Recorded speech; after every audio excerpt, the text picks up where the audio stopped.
Afternoon दुपारचे 1 वाजलेत आणि हे आमचं बाळ रडायला लागलंय.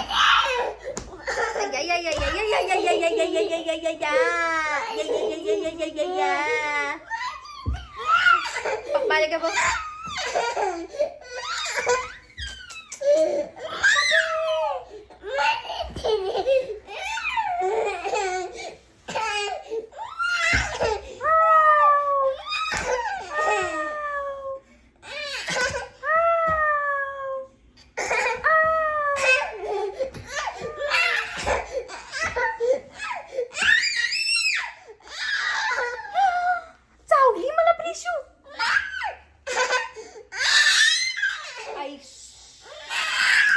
आई गो, जोराची मारली कानपाडीत मला. आगावपणा चालला किती प्रिशूचा. भात खायचा, चपाती खायची, छान छान शिरा खायचा. हे बघ ऐक, हे बघ पोटात बाऊ होतोय माहितीये काय. हे बघ बाऊ झालाय बघ, दाखवू पोटात बाऊ. हे बघ पोटात बाऊ झालाय दूध पिऊन फक्त. अरे देवा, ही रडायची काय बंद होणार नाहीये. हे बघ कोण आले बघ, हे बघ बाहेर कोण आले. हे बघ पप्पा आले की बघ. हे बघ पप्पा आले. जवळजवळ 15 दिवसानंतर आज चांगलं कडकडीत ऊन पडले. असला वैताग आला होता ना 15 दिवस. आजची बात ऊन नव्हतं, नुसता पाऊस होत होता. दिवस रात्र नुसता पाऊस. आणि बाहेर सगळं वातावरण असं काय म्हणतात, ढग आल्यानंतर कसं वातावरण असते एकदम अंधारा तसंच होतं. आणि 15-20 दिवसानंतर आज सूर्याचं दर्शन व्हायला लागले. चांगलं वाटायला लागले, एकदम फ्रेश वाटायला लागले. काल सुट्टी होती बुधवार, काल पडला असतं बरं झालं असतं. कालचा सुट्टीचा दिवस सगळा असा बोरिंगच गेलाय ऊन नसल्यामुळं. आणि आम्ही वाट बघत थांबलो सुधीरची. वा जाऊ वाटायला लागले बाहेर कुठं तर फिरायला. आणि आज 15 दिवसानंतर चांगले कपडे वाळत टाकले अंगणामध्ये. नंतर रोज मी बेडरूम मध्येच कपडे टाकते वाळत. फॅन लावायचा आणि कपडे. पोरगी ना इतकी रडती ना. 1 मिनिट थांब. जा तिकडे. माऊ आले का बघ. माऊ मंकी आले का बघ. मंकी आले का बघ. हाच करू नये मंकीला. ती फक्त ना दूध पिऊनच पोट भरत आहे. तिला आता समजा दूध दिलं मी तर ती जेवणार नाही, काही नाही. आणि डॉक्टरनं सांगितलं तिला जास्त दूध देऊ नका, तिला सगळं जेवण द्या जेवायला. आणि आता इतकी हट्टी झाली आहे ना, तिला जे पाहिजे तेच खाते. तर आता काय द्यावं तिला मी विचार करायला लागली आहे. स्वप्नांश पण शाळेला नाही गेलेला, त्याला ताप आलाय. काल रात्री त्याला सर्दी झालेली. आणि त्याच्यानंतर पहाटे बघितलं तर त्याचा अंग गरम झालं होतं. आणि ही पोरगी नुसती रडायला लागली. काय करावं काही कळत नाहीये. सगळा पसार. आज बेड पण व्यवस्थित लावला नाही, सगळं तसंच पडले. आणि याचं पण टीव्ही बघायचं चाललंय. ताप आलाय, झोप म्हणताना झोपत नाहीये, टीव्ही लावून बसलंय. काय आहे बंद करायचंय की नाहीये ते. डोळे बघ कसे झाले. झोप म्हटलं ना थोडा वेळ. चल ते गोळा कर सगळं पहिला. मी तुला काय सांगितलंय, खेळून झाल्यानंतर ती खेळणी सगळी गोळा करून ठेवायची. एक-एकदा ठेवतोस, एक-एकदा ठेवत नाही. डोळे बघ लाल लाल झाले बघ. दाखव डोळे, दाखव बघ ते कसे झाले डोळे. सुजल्यासारखे झाले डोळे.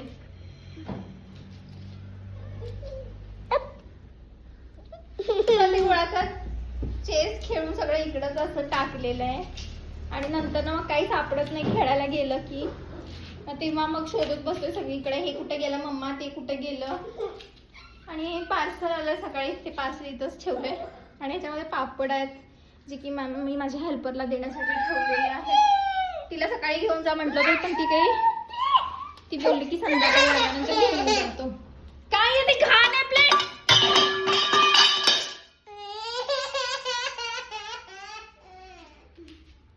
ती घाण प्लेट आहे प्रिशू. चल ये इकडे ये.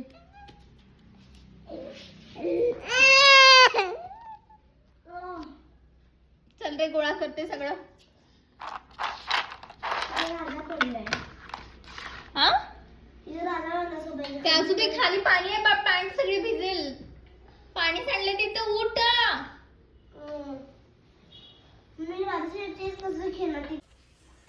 देत जा रे स्वप्नांश, दे ना स्वप्नांश. तुला ऐकू येते ती रडते एवढं. बस रिमोट साठी रोज भांडणं असतात नुसती दोघांची. हिला पण प्रिशू सारखं सारखं काय आहे तुझं रडायचं प्रत्येक गोष्टीला.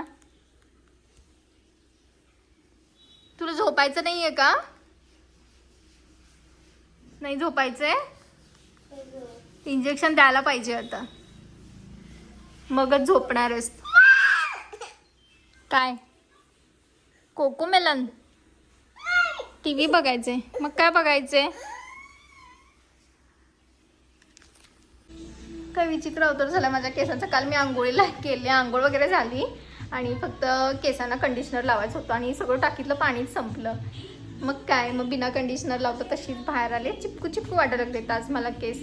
आणि संध्याकाळी मग मला का खूप कंटाळा आलेला परत, आणि मग केस ओले करा, थंडी पण वाजत होती म्हणून मग काय मी संध्याकाळी कंडिशनर लावलं नाही, कारण मला डबल आंघोळ करायचा खूप कंटाळा आला होता. म्हटलं सकाळी करायचं लवकर उठून, तर लवकर उठलेच नाही मी. 8 वाजता उठले आज आणि असा काहीसा अवतार झालाय. एकदम चिपकू चिपकू झालेत केस माझे. तर विचार करते संध्याकाळी झोपायच्या अगोदर परत केस धुवायचे, परत कंडिशनिंग करायचे केसांना आणि मग झोपायचं. बघू आज संध्याकाळी. आणि अजून स्वयंपाक मी बनवायची आहे. दुपारचे ते 3 वाजले तरी पण तिला घेऊन बसली मांडीवर, रडते प्रिशू म्हणून. आवरा लवकर, जल्दी जल्दी. जेवण बनवायचे मी अजून. मग आवरा पटाक्कन, चपाती भाजी बनवते. असं काही खिशात हात घालून. हा, ही पोरगी नुसती दूध मागा लागली. तिला जेवायला काय नको झालंय, नुसतं तिला दूध पाहिजे झालंय. दूध पिऊन पोट भरायचं चाललंय तिचं नुसतं.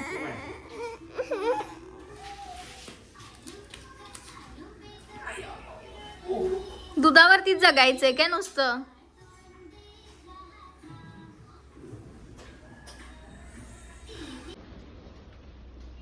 प्रिशूसाठी मी बनवते मस्तपैकी रव्याचा शिरा. तर इथे मी पहिल्यांदा रवा भाजून घेतला आणि त्याच्यामध्ये साखर टाकलेली आहे. तर खरपूस रंग दिसायला लागलाय. साखर थोडी वितळत आली ना, त्याच्यामध्ये आता दूध घालून घेणार आहे मी आणि मस्तपैकी शिरा देणार आहे. बघूया ती खाते की नाही. मी बनवा लागली एवढं, तर आता आमच्या पोरगीला आवडते का नाही काय माहिती. पोरगी खाणार ना? पोरगी खाऊ खाणार ना? तर इकडे दूध आहे, हे दूध घालून घेते. थोडंसं दूध घातलं, अजून घालणार आहे मी. अजून 1 ग्लास भरून दूध घालणार आहे. दुधाचं पाकीट फोडायला पाहिजे. आणि कढईची काहीशी अशी अवस्था झाली, मधून स्वच्छ आहे आणि तिचे कान आहेत ते झाले तसे काळे काळे केपाटलेले. एका बाजूनं मी काढले घासून घासून, पण माझ्या हाऊस हेल्परला सांगून पण ती काय ते साफ करत नाहीये. रोज रोज तर सांगणार किती ना, हे साफ कर ते साफ कर. त्यामुळे मला जेव्हा वेळ मिळेल तेव्हा मलाच हे सगळं साफ करायला पाहिजे, घासून घासून काढलं पाहिजे. आणि रात्री मी हे भिजवत ठेवले होते, काय म्हणते त्याला, अरे काय मी ना विसरून सगळं विसरतच असते मी. याला काय म्हणतात, गजनी झाला माझा असं वाटायला लागलं मला. अरे मी तर पूर्णच विसरायला काय म्हणतात. देवा देवा. मॅडम काय करते तुम्ही? का भांडी लावायचे, भांडी धुतलेली तसेच ठेवलेले आहेत. आणि हे पोरग परत आणि टीव्ही लावून बसलं. सुधीर बॉक्स घेऊन आलेत अमूलच्या दुधाचा. चला काढा यातला 1 बॉक्स. इकडे ना जे लोकल दूध मिळतंय ना पॅकेटमधलं, ते ना अजिबात चवीला लागत नाही, पांचट लागते. म्हणून आम्ही ना अमूलचं दूधच वापरतोय. हे टेस्टी लागते दूध. चला फोडून घेते हे पॅकेट. आणि मॅडम काय करायला लागला, तिकडं आमच्या पाण्यात खेळायचं चाललंय. धुवून ठेवलेली भांडी आहे ती सगळी, आता त्याच्यात थोडं पाणी झालं तर ती त्या पाण्यासोबत खेळत आहे आता, है ना.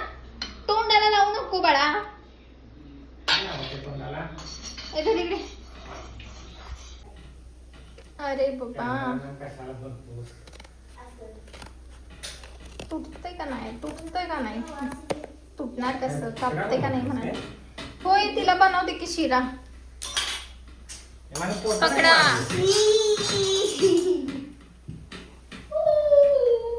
दुधाचं फोडलं नव्हतं काय पाठी सकाळी. अर्ध शिल्लक होता ना. असंच राहू दे. खूप सारं दूध घातलेलं आहे मी. हो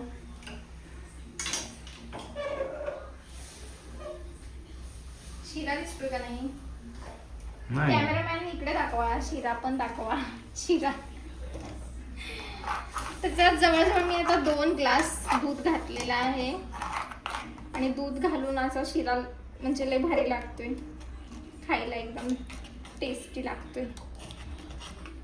बस इकडे आता मागे जावा, तिकडे नाही इकडे जावा, इकडे. अरे मागे जावा ना, माग म्हणजे एवढा पण मागे हवे. तिकडनं चांगलं होतं. तिकडे जावा मग, जावा तिकडे. तर तयार झालेला आहे शिरा, पण आता प्रिशू खाईल का नाही याची काही गॅरंटी नाही. ती कुठला पदार्थ खाईल कुठला नाही याची कोणच गॅरंटी देऊ शकत नाहीये. कारण तिने जर आज एखादा पदार्थ खाल्ला तर तो पदार्थ ती उद्या किंवा 1 आठवड्यानं पण खाईल की नाही काही सांगू शकत नाही. की नाही तिच्या आवडीनिवडी खूप अशा बदललेल्या आहेत. तिला नुसतं दूधच पाहिजे असते. भूक लागली की चला दूध दूध दे म्हणून रडायला चालू होते तिचं. पण तिला माहिती आहे रडलं की आपल्याला दूध मिळणारच आहे.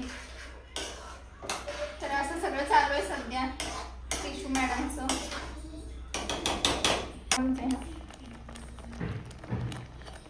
वासायला लागला शिराचा फोटो का व्हिडिओ बनवला.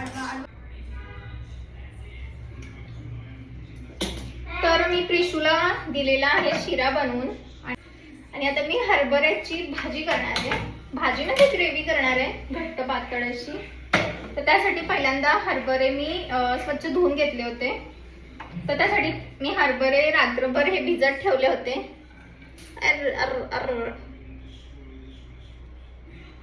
तर चांगले भिजलेले आहेत आणि आता ते मी स्वच्छ धुवून कुकरमध्ये काढून घेतले आणि आता कुकरमध्ये चांगले शिजवून घेणार आहे. आणि याचं टोपण कुठं गेलं.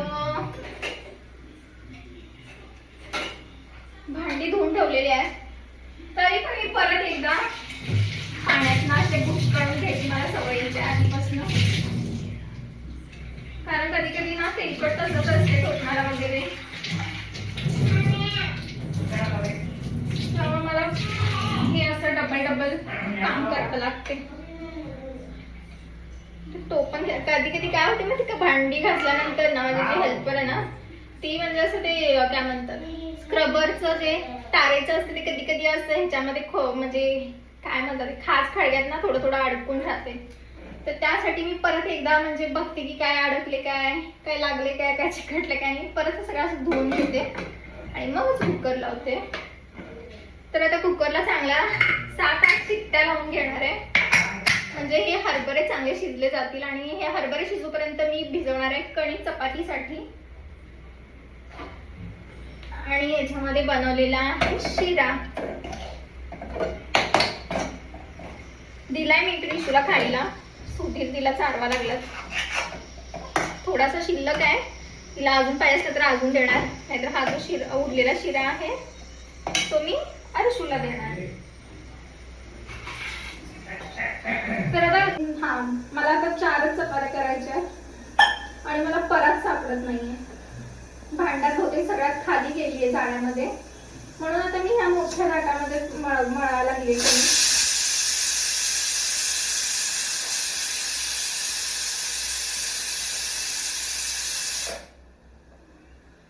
कुकरची शिट्टी झालेली आहे. 1 शिट्टी झाली. अजून मला 8 शिट्ट्या काढायच्या जेणेकरून मस्तपैकी हरभरा एकदम असा मऊसर शिजला जाईल. हे सगळ्यात माझं नावडीचं काम आहे. मला बाकी सगळं जेवण करायला आवडतं. हे कणिक मळणं सोडून. काय झालं रडायला? थांब देते. तर आता 4:06 झालेले आहेत. दूध तापवलेलं आहे प्रिशूसाठी. भरते की थांब बॉटलमध्ये. काय एवढी गडबड करत आहे? स्वयंपाक वगैरे झाला सगळा, आम्ही जेवलो पण. अजून शेगडी मला साफ करायची आहे. प्रिशूला तर दूध पाहिजे म्हणून ती रडते. तिला पहिल्यांदा दूध देते. साडी आली दुधाची, ती बाजूला करून घेऊया आणि प्रिशूला दूध देऊया. चला प्रिशू चला.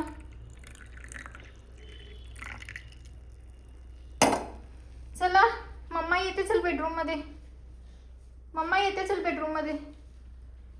तर गॅसची शेगडी आणि आता हे सगळा गॅसचा ओटा मी आता नंतर साफ करणार आहे. कारण ही आता रडायला लागली आणि हिला रडवून मी काहीच काम करू शकत नाही. आणि माझी हाबूसलपर येऊन गेली आता. भांडी वगैरे घासून तिला आता इथे ठेवलेलं आहे. पापड तिला देण्यासाठी ठेवले होते, ते तिला दिले पहिल्यांदा, नाहीतर परत आणि विसरून जाईल म्हणून. तर आता मी प्रिशूला दूध पाजते. सगळीकडे अंधार केला आहे. 4:06 झाले, तसं वाटायला लागलं 6 वाजलेत. बाहेर जरा पावसाचं वातावरण झालं म्हणून सुधीरने मला कपडे काढून दिले, बाहेर बाळात घातलेले. आणि मस्तपैकी आमच्या झाडाला ना फूल लागलं होतं. कुठे ठेवलं ते फूल? सुधीरनं मगाशी आणलं, मला दिलं.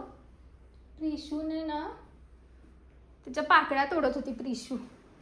आणि आरशूला ना जास्त ताप आलाय आता, मग त्याला औषध पाजले आणि औषध पिऊन झोपलंय.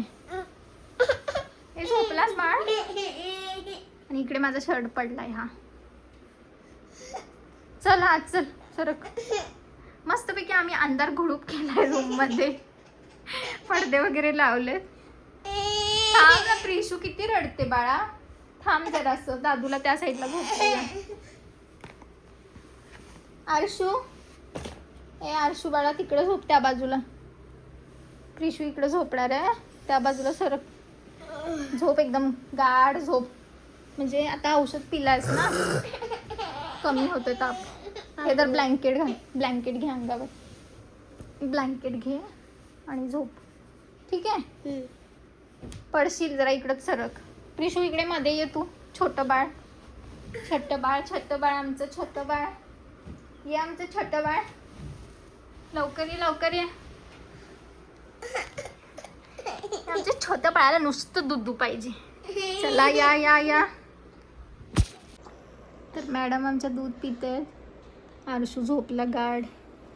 आणि मी आता थोडा रिलॅक्स करत आहे. म्हणजे रिलॅक्स करत नाही अजून, म्हणजे 4 वाजून गेले. नंतर मला एकदम असं शांत, मेंदू माझा शांत होतोय आणि कामं सगळी झालेली असतात. त्यामुळे असं एकदम असं रिलॅक्स मोडवरती मी जाते. माझी हाऊस हेल्पर पण बरोबर 3:30 ते 4:45 दरम्यान येऊन 4:15 4:30 भांडी वगैरे घासून जाते. तिथनं पुढं मला निवांत वाटतंय. कारण सुधीर पण 4:45 ते 3:30 दरम्यान ऑफिसला जातात. पोरांना दुपारचं झोपवते मी 4 वाजता. 4-4:30 तरी झोपतात. 6 वाजता ती उठतात. त्यामुळे जो 2 तासाचा वेळ मिळतोय ना मला, एकदम म्हणजे त्या वेळेमध्ये मला एकदम जास्त असं रिलॅक्स वाटतंय. मग त्या टायमिंगमध्ये मी कधी झोपायला तर झोपते. तसं तर झोपत नाही मी, कारण दुपारचं झोपलं की मला मग उठू वाटत नाही आणि मग रात्रीची झोप येत नाही. त्यामुळे मी दुपारचं झोपायचं मी स्किपच करते. तर मोबाईल वगैरे बघत बसते, कधी प्रिशू आणि आरशू तर दोघं पण झोपलेले आहेत चांगली मस्तपैकी. आरशू तो घोरायला लागलाय, दाखवते मी. इकडे झोपलाय आरशू आणि इकडे झोपली आमची प्रिशू. दोघंच्या दोघं गाढ झोपलेत. प्रिशू झोपत नव्हती, मी तिला जबरदस्ती झोपवलं. आणि मला पण आता पेन घेत होती म्हणून मी म्हटलं की आता आपण पण झोपायचं, म्हणून मी बेडवरती पडले आणि 2 मिनिटातच माझा पेन गेला आणि आता मला परत फ्रेश वाटायला लागले. तरी पण मी आराम करणार आहे मस्तपैकी, काही काम वगैरे करणार नाही आहे, निवांत आराम करणार आहे.